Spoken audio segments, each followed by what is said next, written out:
Welcome to Finding Certainty. Today we have a very special guest, a new friend of mine that I'm coming to love. At least I love his cooking, if nothing else. But more I get to know him, Lou Remillard, who is the co-founder and owner of Crepe Expectations, together with his wife, is turning a lot of heads in the restaurant industry. Has won a lot of awards, received a lot of recognition. And he's here today to share his story, both of success and of triumph, overcoming some challenges in his life. I think as any small business entrepreneur or business owner will tell you, it wasn't an easy path getting to where they are. And Lou, your story is no exception. Isn't that right? Yes, sir. That's the truth. It is a story. I find that we all have them. Yes, we do. You know, we're pleased to have you on our show today. Appreciate you taking the time to be with us. We have an hour ahead of us here to get to know you a little bit and hear a little bit about your business and why it's turning so many heads. I mean, we all love crepes. I think if you don't love crepes, you're probably going to hell. I'm sure something wrong with you if you don't love crepes. But you're doing some things different in the business world and just in the restaurant world. And I'd like to talk a little bit about that. Most of our listeners are small business owners or aspiring entrepreneurs. And our show, as you know, is called Finding Certainty. And that's a hard thing to find when you're in business for yourself. The failure rate of businesses is enormous. I think it's, less than 10% that lasts more than 10 years. And you've been around for how many years now? How long have you been in business with your business, Crepe Expectations? We are now working on 13 years, I believe. It's been quite a ride, that's for sure. Well, you beat the odds and beat those ratios for sure. So I came across you kind of on accident. A friend of mine and I were looking for a place to eat. We happen to be right there in the area. I'm fairly new to Las Vegas. Only lived in Henderson now for about a year and a half. We relocated here from San Diego. And he was staying at a friend's house over off of Eastern Avenue that's right nearby you. And I just Googled to see what was nearby. And I saw Crepe Expectations. And I loved your name, by the way. It's great. Obviously, it's a takeoff of The book. classic book, right? Great Expectations. And yet I'm also a crepe fan. And so I proposed it to him. He was open to the idea. We met there for lunch. I have been back, I don't know how many times since then. I know everyone that about tends to happen here. Yeah, I know you have a lot of repeat business, but before we get into the business and how you've gotten it to where you are and what sets you apart, because I know there's certain things you've done and are doing. Let's talk a little bit about you and about your story. So tell us where you're from and maybe a little bit about your family, if you don't mind, and kind of where you grew up. Oh, that's a great way to start this. My name is Lou Remillard. I'm originally from Atlanta, Georgia, actually just a little bit outside Atlanta in a place called Conyers. And been out in Las Vegas, I think 18 years now. I have been an executive chef since I was in my early 20s. And I was in a lot of pain living in the South. I have arthritis in my hands, knees, elbows, and hips. And the humidity was really, it was punishing me. And I found myself just in misery all the time. And by recommendation of the doctors, they said, get out of the humidity. And I thought, what better place really for two professional chefs than Las Vegas, Nevada? There's a restaurant here every 15 feet, so. And some fantastic restaurants, right? Yeah, some of the best restaurants in the world here in Las Vegas. I have been wonderfully, wonderfully blessed to be amongst them. With that, we opened this crepe shop 2011, and 2011, and it's gone great guns since then. I spent most of my life chasing a dollar, and that's apparently where a lot of this story starts. Is that as a young man, I was taught quite a bit that your paycheck was equivalent to your value, who you are, to your value, to your contribution to society. And that, it was all about finding the dollar. It's no matter what it took. It was 85, 90 hours a week working for somebody else. No matter what it was always spent chasing the dollar. And boy, does that lead you into some interesting places. What I think is what you're getting at is I am a recovering alcoholic and gambling addict, and have been in recovery now for 48 months and 8 days. Congratulations. Thank you. Thank you very much. That is really where the story begins. About a little less than 5 years ago, I found myself deep in addiction. And many times in this industry, small business, especially restaurateurs, find that an escape from the stress of the job. It's a high stress, high volume, high energy, really high pressure, quick, just astronomical amounts of pressure. Right. And with that, I found myself escaping from the pressures and from the frustrations of work into the solitude of gambling and drinking. Now, for 25 or so years, I drank about a liter of whiskey a day, and was a functioning alcoholic, but an alcoholic nonetheless. And with it, I was equating my personal success with that of the business. And as anybody in this industry knows, there are ups and downs with business. And finding those days where I equated myself, my personal well-being with the success and failures of the business, those failures being insignificant at the time, I didn't comprehend the insignificance of them. I found myself running into the bottle and into the bet for the escape of not having to deal with it at that moment. Yeah. And isn't that a common dilemma for addicts? And we've all dealt with addictions of various kinds, some more serious than others, but isn't it so often an escape? It's escape from the pressure, stress, the worry, the overwhelm, right? The overwhelming feeling, and so many times I found myself making a mountain out of a molehill, out of something that truly could have been handled so quickly and so decisively. Mm-hmm. In addiction, it was work, and it just was the compounding stress. Yeah. And with that,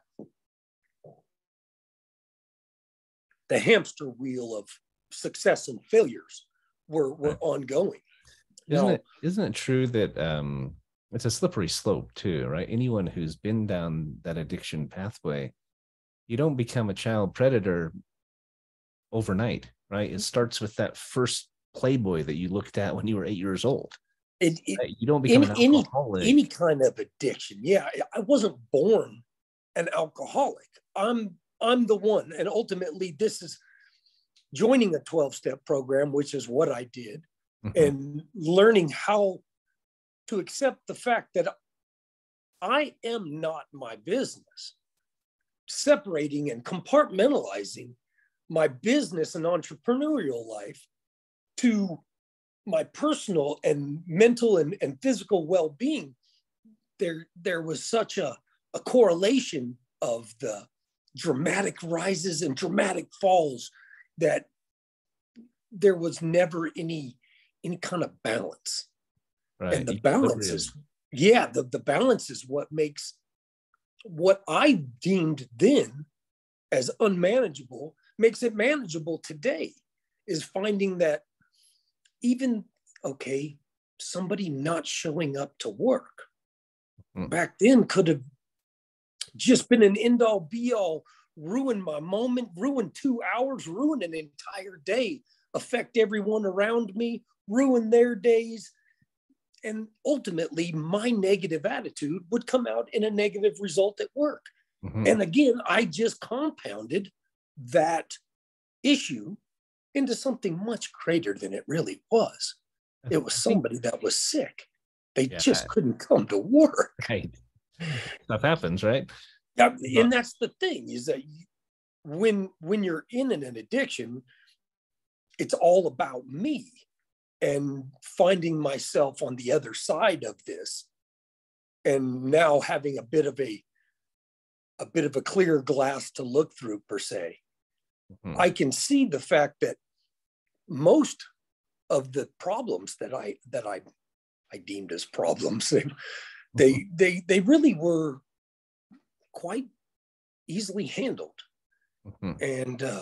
And that was a real big leap forward in my development as an entrepreneur, is separating myself, because my personal life truly isn't my business. Now, my business is part of it. Don't ever think that it isn't a gigantic part of me, because it is a dream that I chase. It is something that I have wanted to do my entire life. Mm-hmm. But it's also something that, if I'm not careful, can become an ego trip for me. And again, that leads me down to a dark path where I look for the positive in things today. And if I can keep myself in that positive energy, in that positive light, the more I give that away, the more it just comes back to me by simple law of attraction.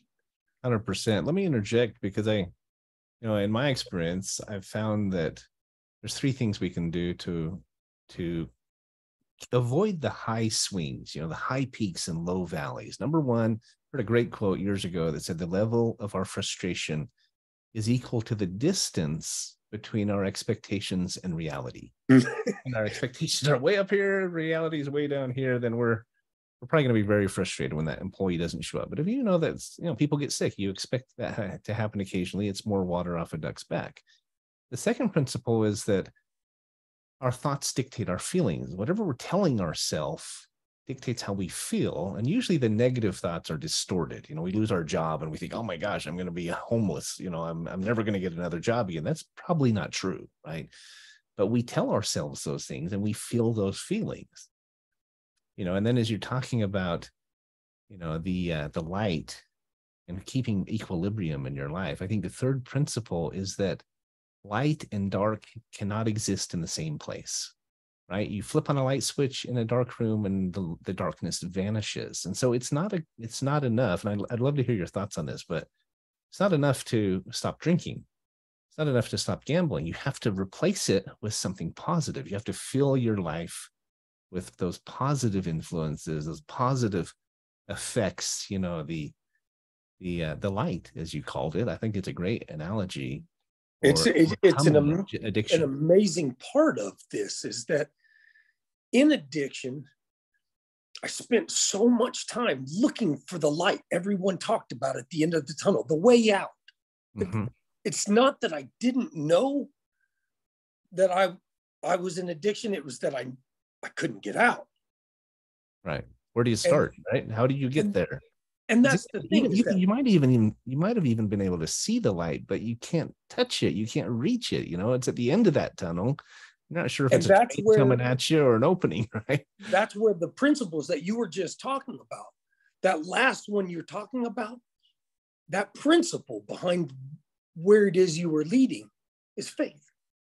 The belief and dumb, blind following to know that it is going to work itself out. It's going to happen exactly the way it's going to. Totally agree. It's the control thing. And you talked about expectations.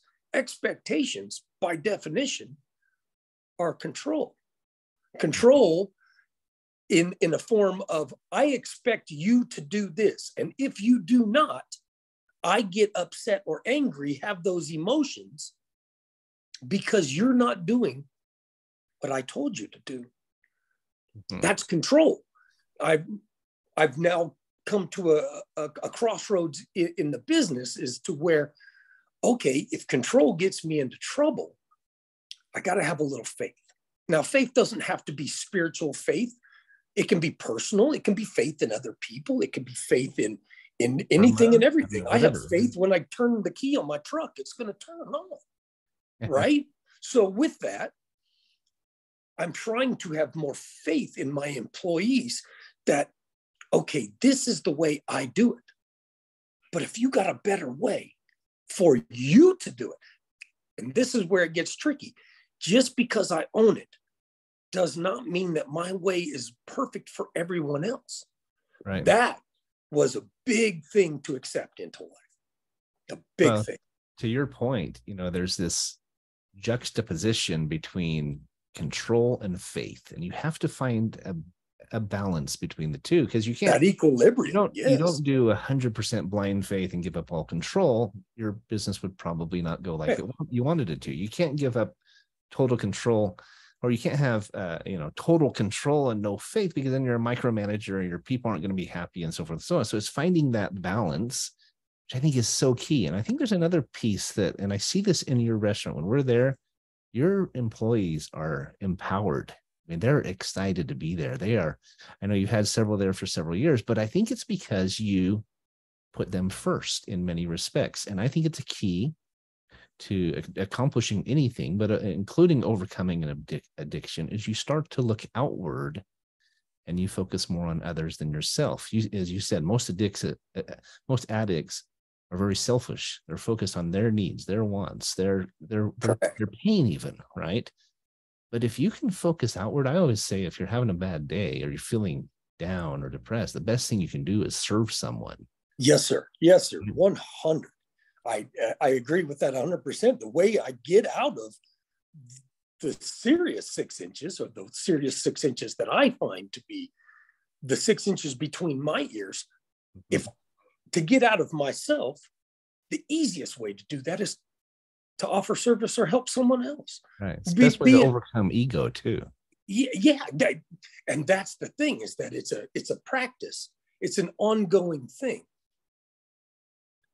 So we're up against our first break. I always comment on how quickly the hour passes by. I mean, we could talk for 5 hours probably and still not get to it all, but we're having a great conversation with Lou Remillard. He's the owner of Crepe Expectations here in Las Vegas. We're going to go to a quick break and then come back and talk a little bit about your business. I mean, you've received some recognition that's impressive. Your business is growing and you're doing things. We've started touching a little bit on some of the things you're doing that make such a difference in your company.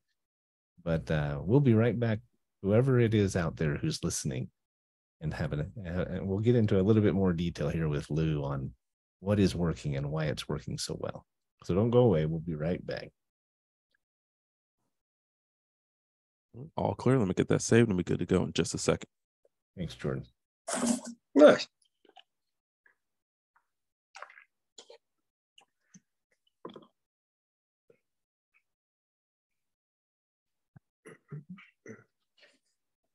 It is amazing how fast it goes. Yeah. I'm going to bring my sons. My sons will be in town next week visiting, and I'm going to bring them into your shop. Nice. How old are your sons? 17 and 19. My two youngest. I have three. The older one isn't coming, but my oldest son is 23 now. Oh, well. So I have I have 5 children. I married a widow with 3 kids when they were 4, 3, and 1. And then we have 2 boys together. So now they're 25 to 17. Wow. Now, are they in California? Are they here? They're all in Oregon, actually. Oh, what part? Yeah. Portland, mostly. I have a daughter in Eugene, but Portland. I was born in Eugene. Okay. Yeah. My daughter is a gymnast. When I was 9. Really? Yeah. My daughter's a gymnast for the Ducks. Oh, wow. I'm a huge U of O fan. Huge. All right. I am ready for your next segment when you are. All right, Jordan. Thanks a lot. We'll start her back up. All right. Going in 5, 4, 3, 2. Thanks for being with us here on Finding Certainty. We're having a lively conversation with Mr. Lou Remillard. And your wife's name is Jenn, is that right? Jennifer. Yes, sir. She is your partner in the business, and you're probably your better half, as most husbands would be, smart to say. Is that a true? I'm sure that's a true statement in your case. She and I have been through a lot. As a matter of fact, the truth of the matter is that we got divorced years ago when I was in addiction at the end of it there. And she's more my wife today than she has ever been. The piece of paper didn't seem to change that much. It's the true change and the true relationship started when I started putting my family first. Absolutely. Put the bottle down. Isn't that interesting when we start to realize, you knew you had an addiction, you knew you were struggling with these challenges, as most addicts do, I think, or many at least. Yeah. And yet, once you start to look outward and you start to realize the impact you're having, and I think the cost of the addiction, and you truly want to change. There's a lot of people out there who are dealing with addictions, and they want to change, but they don't. It's when we don't know where find to start. Value. I find that I've worked with many people in 12-step programs and fully involved in one actually right this moment. And with that, Good for you. Oh yes, sir. I'm a card carrying member, let's say, and I don't I don't half-ass this. This is something that is really, really important to me. We talked a little bit about it and how I got to it, but the truth is that the program has always been there. The help has always been there. Mm-hmm. I had to personally find more value in getting help and asking for it than I found in the escape. And that's the biggest thing in any 12-step program, in any recovery program, in any addiction is acceptance. I literally have it tattooed across my wrist. The acceptance of the fact that I made some mistakes, but more acceptance of the fact that I'm willing to leave them behind and work on now. Right. We can't live in the past if we keep wallowing and beating ourselves up about simple and dumb mistakes we made in the past. We're never going to take the steps forward for growth. Absolutely right. And you were talking about the business itself. Well, the business is just like me. It's an ongoing development. It's not something that I just started and bam, it was huge. It didn't start like that. 12 years ago, it started off as 1,450 square feet, 25 seats. The dream was to do 450 in gross sales and to make a little bit of money and get out of the way. It's a crepe shop that's open 6 hours a day, Monday through Friday, and 7 hours a day on Saturday and Sunday. And most people see a flaw in that business model, especially being in Las Vegas, Nevada, because it's a 24-hour town. Why would you close at 3:00? And the truth is that this leads into what I was just talking about. It comes into the fact of putting my family and myself in front of chasing that dollar that I was talking about. Right. We open at 9 a.m. Monday through Friday because my son goes to school at 8:30 in the morning. I got to drop him off. I got to tell him to have a great day. And I come back and I open my business. With that, at 3:00. And I'm the guy that no matter what, if you've been there 10 minutes or you've been there 3 hours, at 3:00, I'm going to ask you to leave my business because my son gets out of school at 3:30. Right. And I pick him up and ask him how his day went. Now, Before that, I made reference to working 90 and 100 hours a week. I didn't make any more money then than I do now. And today, the quality of life, because I've decided to put the family first, it's an amazing thing. I spent so long chasing the dollar, and as soon as I stopped, you made more. Me. Yeah, it Isn't found it me. Interesting how that works. It's amazing. I want to interject something, if I may, because you talked about faith in the process, right? And I did a monologue a few weeks back. I had my guest who had to cancel at the very last minute, had some technical difficulties, and so I ended up just talking for the whole hour about how we find certainty in our life. The first thing I talked about is we have to believe that it can be achieved, right? We go in with, it's not even faith to start out, it's just hope, right? And then it grows to faith and then belief. Isn't that symbiotic though? You have to have You're exactly hope right. And what's interesting is, what's interesting is that this is a universal principle. You know, if you're spiritual, call it an eternal principle. It applies in everything we do, whether it's a business, a marriage, parenting our children, et cetera, et cetera. We have to believe that we can do it first, at least believe that it's possible. If somebody's can do it, if somebody's done it, then maybe I can too. And we start at that faith, that's a right? It's just a great way to see that. Started. And a great way to lead into this is the fact that what you're talking about is seeing it. Now, I'm pretty stubborn. I'm a compulsive. Like I said, I'm a recovering addict, and with it, I'm a bit of a workaholic. But I'm learning that with excuse me, with faith is not only the belief in anything external, but it has to come from inside. I have to believe in myself, that light we were talking about, chasing and looking and searching for so long, when I actually got still and got quiet, and instead of talking, started listening, I learned that light isn't out there for me to find. It's inside of me. Absolutely. With that, that's where the power comes. The power comes from our own light. Now, if I want to keep it, any program has ever taught me that I have to give it away.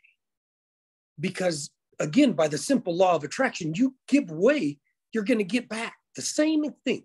If you give away the negative, you're going to get back the negative. If you give away the positive, it's going to come back to you. You asked about the business and how it was, or how it's growing. That comes from exactly what I'm talking about. It comes from the top. Agree. You walk into my restaurant any day, 7 days a week, 365 days a year, sir. You will see me there. I usually don't leave until the afternoon, and usually not until like 2.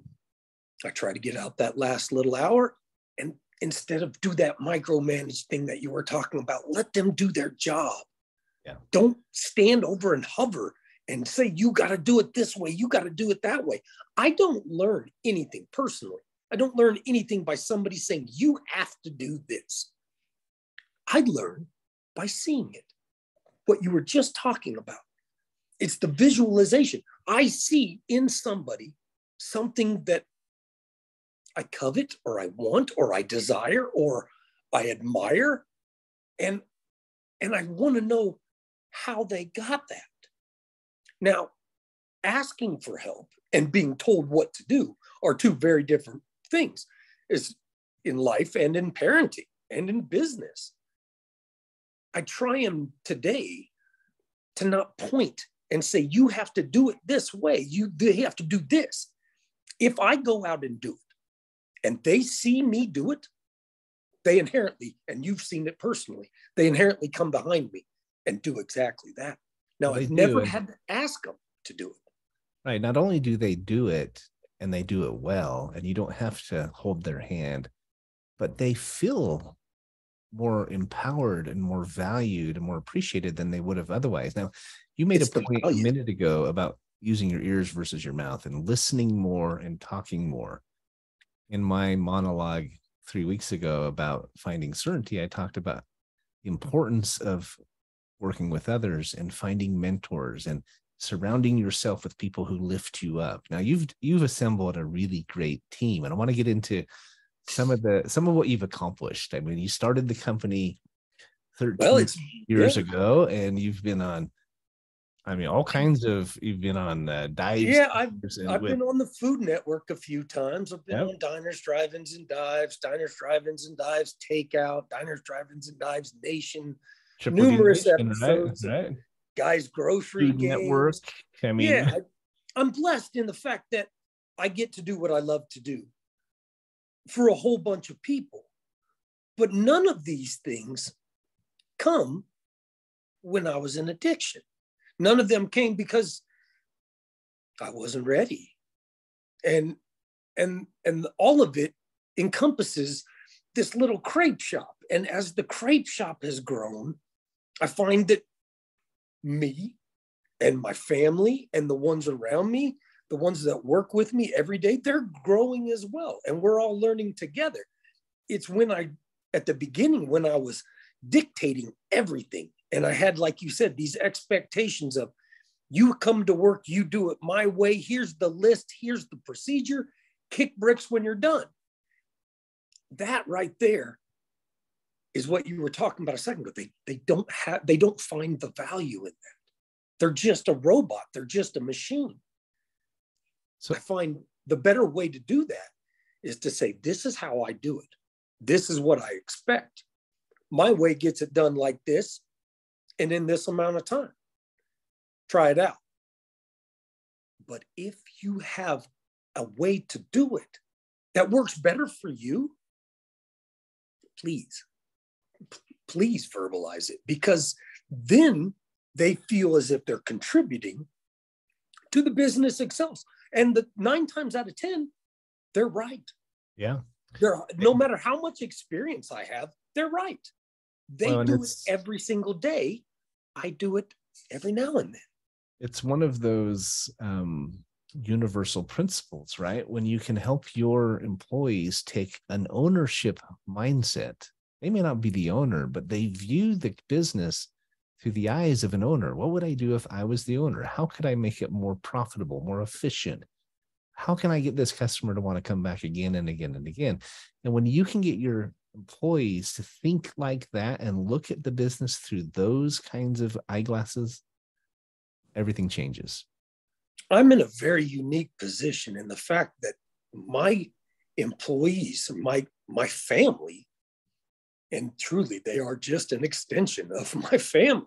If I ever had an emergency in the middle of work, I could literally grab my keys, throw them in the air, and any person that works for me, grab them, and they'll lock the door and be back the next morning to unlock it. Without asking. And you drive off in your gigantic purple truck. I do have the first thing I noticed. I got to tell you, there's 2 things I noticed when I first came to your place. One was your truck parked out front. It's almost a monster truck, right? Big purple branded Crepe Expectations. And the second thing was you immediately greeted us. You came over and visited us, and you actually told me the story about why you close at 3 with your son. I was really impressed, Lou, because that says volumes about you. And it, in my opinion, it defines why you say you now have more satisfaction in your life and more quality of life than anything else.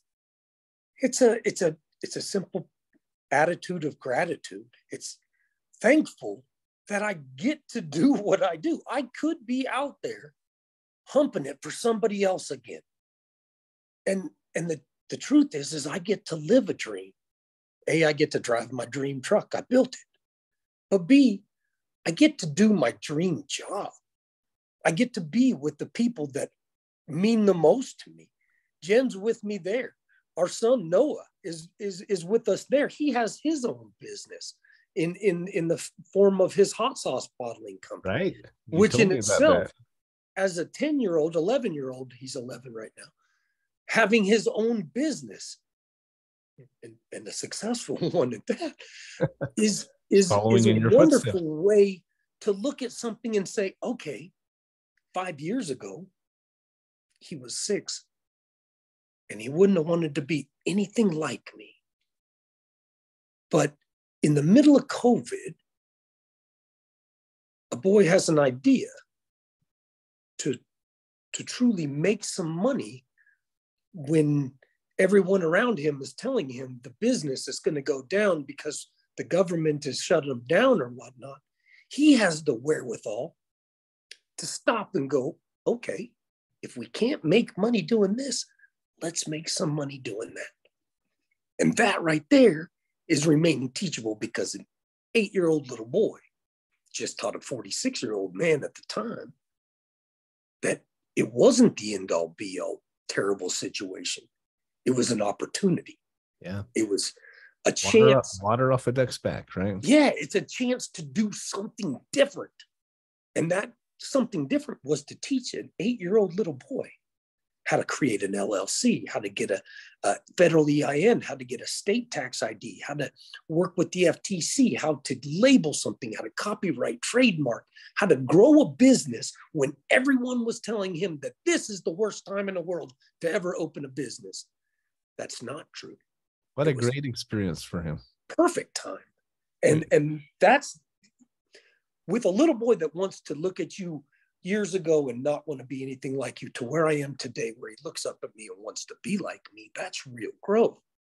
That's real growth, not only in business, but in personal and in relationships as well. Yeah. And that's what the focus has been on. And that's why the business has won the awards. We were voted number 4 of the top 50 restaurants in all of Las Vegas. It's a crepe shop. And you get recognition like that, not because it's just a great place to sit down and eat, but it's a great place to feel at home, to feel welcome, to feel as if you're a part of it. You walk in and you see it being made in front of you. The kitchen's wide open. You're a part of it. And you make everything from scratch, don't you, Lou? Even we do. Even the bacon. We do it incredible. all. You can taste it when you taste it. You know that it's not just off a shelf or something. But correct. I got to interject real quick. We're up against our next break here, but I think the fact that your son decided to do that and you supported him, and he's at an age where he's starting to realize, hey, this entrepreneurial life has some appeal. Maybe I want to be my own boss someday. I just had a similar experience with my son. He's 17 years old. I've tried to talk to him about business and stuff for years, right, when he was younger. And yet this last weekend, I was up in Oregon visiting him, and he and his friends have taken to going to this big music festival that happens every Wednesday night. And they now call it Wiener Wednesday, because they go and they sell hot dogs and drinks and chips to all these ravers, all these, these people that are listening to music. They're the only food provider at the place, and there's hundreds of people who show up, and he's so excited because they'll make $1,000 in a night, right? And it's fun seeing him starting to see things through an entrepreneur's eyes and talking to me about ideas and marketing ideas and how can we cut costs. And anyway, we got to go to break, but that's a really neat experience. I can resonate a little bit with what you're saying with your son and starting to have different kinds of conversations and seeing them grow into that. And you're listening more, right? You're not just doing all the talking. You're actually listening. Being present. To our kids, we're present. We remove our ego. We might actually learn something, right? It's amazing. Yeah. We'll be right back, folks. We're listening to and visiting with Lou Remillard. Don't go away. We'll be right back. All clear. Let me get that saved. We'll be good to go in just a sec. Thanks, Jordan.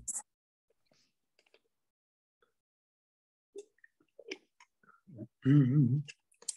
So I'm curious to hear your impressions of Guy Fieri. You guys have gotten to know each other well. Yeah, he's been a phenomenal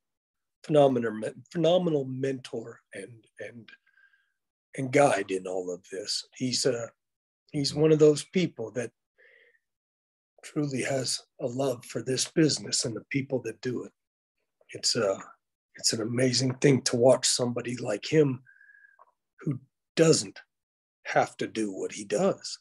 He gives back to this industry more than our federal government. And with that, he's one of those people that he's had the success in his life. But again, when he started giving it away, doing more for the others, is when he went big.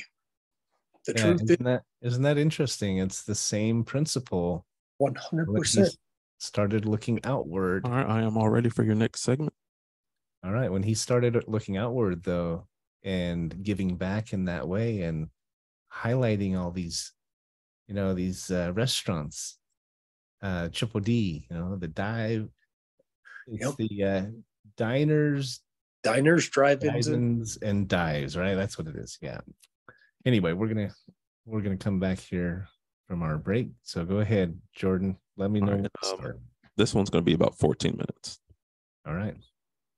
All right. Have a great last segment going in 5, 4, 3, 2. So we were talking with Lou Remillard here, owner of Crepe Expectations. And during the break, we were talking a little bit about his experience with Guy Fieri of Diners, Drive-Ins, and Dives. And you've been on his show several times, right? He keeps coming back. I mean, you're one of his favorites, it seems, when it comes to the Food Network competitions, and I mean, he's a fan of crepes, and he's a fan of you, and the fact that you were rated number 4 out of the top 50 restaurants in Las Vegas. I mean, this city has some of the finest restaurants in the world, one of the top chefs in the world.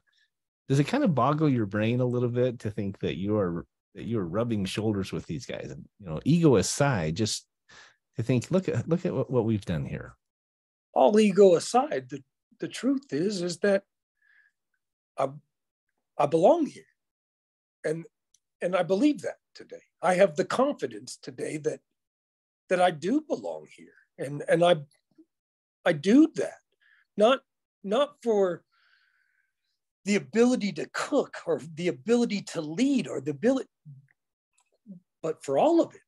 It's not an individual little bit of piece. There are phenomenal chefs all over the world. There are phenomenal leaders all over the world. There are wonderful people that are willing to go the extra mile everywhere. If I'm staying aware enough today to see it. And you were talking about Guy, that's exactly the kind of person that I'm looking to be. Mm-hmm. When you get at it during the COVID, that man truly gave back to the restaurant industry, the hospitality industry, more than our federal government did. 100%. Now, with that, he got out of his way so that he could go out, help the first responders, raise money for the veterans, and raise money for these individual little single store mom and pop restaurants across the country. Mm-hmm. He had each individual employees of ours wrote a letter to him, and they received $500. Wow. That kind of thing is what I was talking about. That's impressive.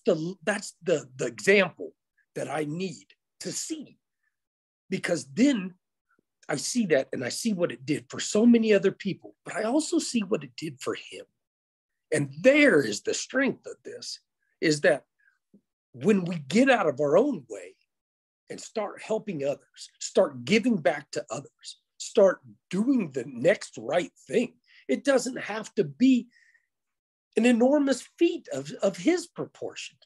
It just starts with something small. Walking through the parking lot from Sam's, buying groceries for the restaurant, and look over and see somebody that has a couple of cases of water underneath of their buggy, and asking if they mind that you help put it in the back of their car. Mm-hmm. Going and seeing a lady that was parked next to me had her hood open and didn't know what she was doing. She just needed to change her battery, but she had no idea. Yeah. Take the time, Luke. Get out of your own way, because I have the time. I have the skill set. And the truth is, when I do that kind of thing will come back. What happens if Jenn's on the side of the road and somebody in a big old gigantic truck with a set of tools that has knowledge drives right on by? Well, maybe I could have prevented that if I would have stopped for the person on the side of the road too. I agree with that 100%, Lou. You talked about attraction, the law of attraction earlier. I talk a lot about ripple effects, and I think the two come together, right? We know that when we think positive thoughts, when we serve others, when we look outward, when we remove our ego, not only do we feel better, I mean, we've all heard, attitude determines our altitude, but it goes way beyond that. It does have a magnetic effect, and it attracts into our life. It draws into our path more of the same. I completely agree with that. I see it in your life. I see it in your restaurant. Your people seem to understand that too, because they resonate that, or they emanate that every time you come in. Now, I do want to ask you before we run out of time, what's your most favorite dish or most popular dish at Crepe Expectations? I know which one mine is. I want to see if it's the same. That's funny. It's truly a question that gets asked a lot. The most popular dish is not my favorite. The most popular dish is probably the very first dish I did on the Triple D. It's the Sonora. It's carne asada, fresh made guacamole, salsa, melted cheese, all wrapped up in a crepe, served with a little side dish of a mixed green salad or a cup of fideo soup. That's probably the most popular. That's the one my friend ordered when we went out that day. Truly, I have a sweet tooth, so see if you can guess which one I ordered. You have a sweet tooth? Yeah, I went for sweet. I have had the Sonora, and it's delicious. Did you go with something like the Lemon Berry Dream or something? That's like the one with the lemon custard and the blueberries? And oh my gosh, I thought I died and went to heaven. And that's the fun part about doing that particular thing that I do, is that the menu is broad enough that it literally, you can find something on it that you'll absolutely fall in love with it. And that's what's really cool, is that I have watched thousands and thousands of times people walk through the front door with that negative energy that we were talking about, whether they stubbed their toe, ran out of gas, whatever it is that they got up on the wrong side of the bed. Came in the door negative, and by the time they leave, they got this goofy looking grin on their face saying, Lou, I'll see you in a couple of days. That right there is what this is all about. It's about not being successful in monetary gain as much as it is being successful in that spiritual gain. It's about learning that when I'm spiritually fit, when I'm mentally fit, when I'm physically fit, they all mesh together. They do. And that they expand.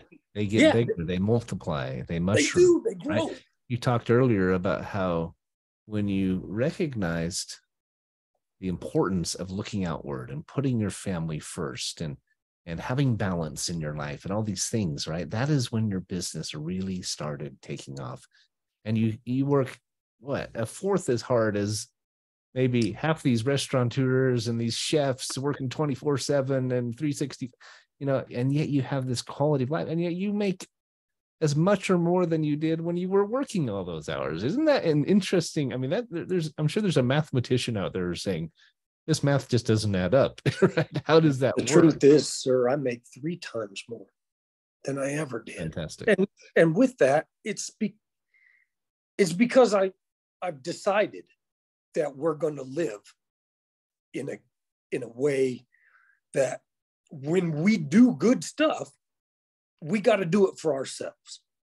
I tell everybody that works for me, and this is the most important move, you got to put the oxygen mask on before you help anyone else.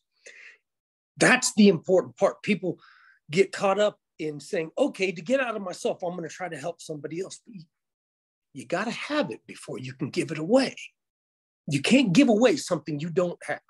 So if you're trying to help someone find peace or find serenity or find certainty, when you're trying to do, you yourself have to have a little bit of that inside of you. Yeah. That's truly the reason that I agreed to do this interview to begin with, is that I see that you have an air about you that you are proud for yourself, for the hard work that you've put into your craft, to know that you belong right where you're at. And you asked me a little bit ago, am I a little overwhelmed by it? Certainly. But I have the faith in myself to know that I've put the time, I've put the effort, and I reap the rewards. And you're if I put the time and effort into something negative, guess what I'm going to get? Right. Like I said, you're duly proud. You're justifiably proud, because it's not an arrogance thing. It's not an ego thing today. No. I'm proud of, yes, the accomplishments of the business, but again, it's the business. The business is going to do its thing. It's going to go up and down. See, and you don't know this about me, Lou, but I grew up in a family business where we let it consume us. It took hours and hours and 20-hour weeks, my parents traveling all the time and so forth. And it wasn't until we realized that we weren't seeing each other, we weren't spending time as a family. It wasn't until my dad actually got really ill, we spent a year in the hospital with him, and realized we'd spent more time there than we had the 5 years before that. And when we were able to step back and incorporate the balance that you now have in your business, and give things up and give away the ego and some of the, I wrote a paper about it called From Rags to Riches and Back Again. That it was so valuable for us and our family. It was life-changing. And I still, to this day, run my business in that way. I insist on having balance, on trying to keep, to work hard and play hard and make sure I'm available for my wife and available for my kids. And, but I work really hard, but I also learned that lesson as a young child. I'm very grateful for, if we hadn't gone through it, I wouldn't have learned it, because we learn by failing, right? We learn right. And that's by the doing. Thing is there in itself is the truth behind most of my problem, is that I was afraid to fail, because I was never taught that those failures aren't negative. Those failures are the opportunity we have to grow and learn.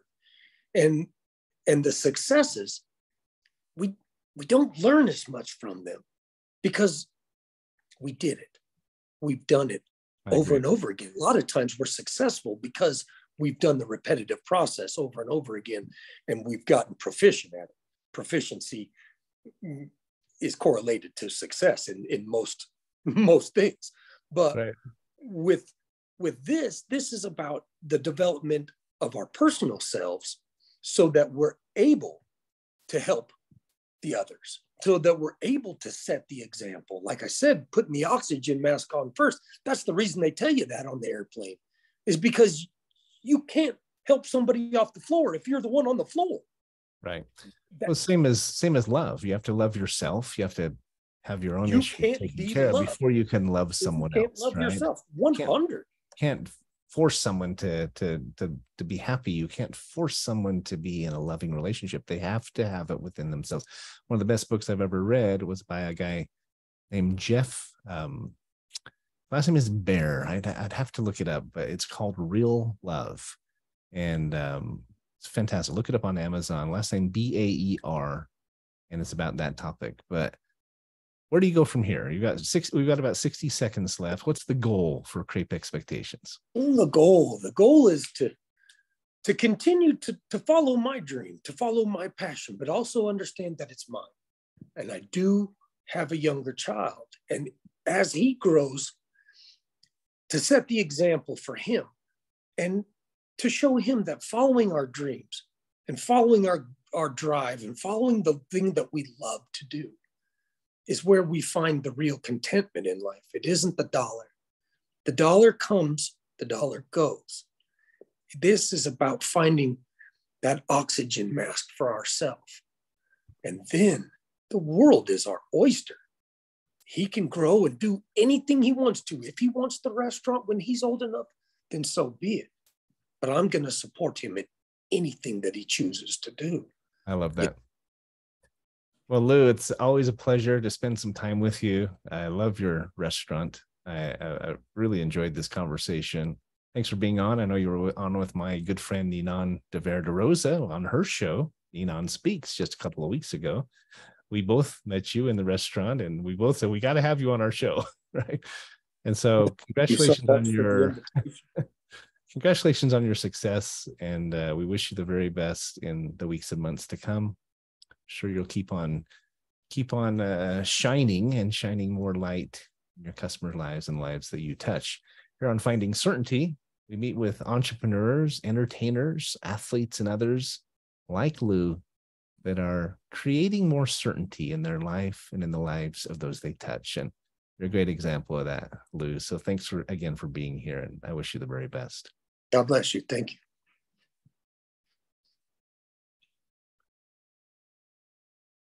you. All clear. Great show. Thank you. Nice.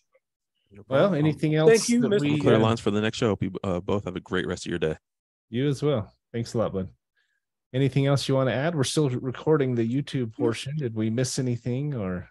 No, my man, you run a phenomenal show, and it's a fun thing to do. I do any of this anytime you'd like. Yeah. If there's something that I can do to help as well, I have the skill set, I would definitely pass it along to you. But I appreciate the opportunity to tell the story, and the more times that I tell it, and the more times that it gets out there, the better the chance that it'll help somebody else along the way.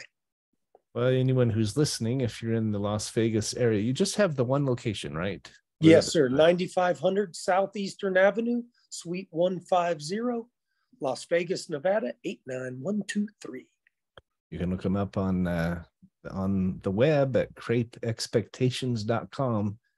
And I'd love to introduce you to my business partner, Frank Hellring. He has a show on Voice America called The Business Buzz, and it's specifically focused on small businesses. So I'd love it. Introduce you to Frank. I'm sure he'd love to have you on his show as well. But I've been very impressed, not just with your business acumen and your success, but just your attitude, the lessons you've learned. You know, you talk about being a recovering addict. It's been 48 months, and did you say 8 days? Exactly. Today's the 9th, so 9 days. I'm not through today yet, so I say 8 because and it ends when it ends. The fact that you count it like a lot of recovering addicts do, and we're always going to be an addict, right? We always one day at a time. Yeah, we always have that kind of on our shoulder, and it's always there. But when you fill your life with light, you serve others, you focus on the good, you focus on that hope and that faith, even if it's fragile starting out and it needs some confirmation, right? We'll grow from hope to faith to belief to knowledge. And those in that way, in that order, I kind of equate it with like being at the top of the mountain, being the snowball at the top. You just get somebody to give you that little nudge. Yeah. By the end of the day, man, you've gained and gained and gained. And there you are at the end of the day. You just fall full. You can't give up, right? We talk about failing forward, right? If we fail, fall forward. Don't give up. Don't look back. I heard once, it was actually a pastor who was teaching about repentance and the spiritual progression. And he said, a person on the bottom step looking up that stairway who's doing the best they can and trying to improve and trying to move up that stairway, they said is better off than the person at the top step looking back down. 100%. It's lonely. That, right? You know, yeah, and the beauty of all of this is that when, like you said, when we get our priorities and our principles all in alignment, and we can keep that balance, there's something to be said for living in the middle. I like it. 100%. All right, my friend. Well, thanks for spending some time with me. And we'll see you. I'm sure I'll be by next week with two tall, handsome boys who I'd love to have you. One of them's almost as tall as me. I'm 6'4". The other one is taller than me now. And I just shake my head. They're growing up like weeds. So yes, sir. They need some crepes in them to that'll keep them. Thank you bud. so much for the opportunity. I appreciate your time today. You as well. Have a good weekend. We'll talk to you later. Bye-bye. Thanks.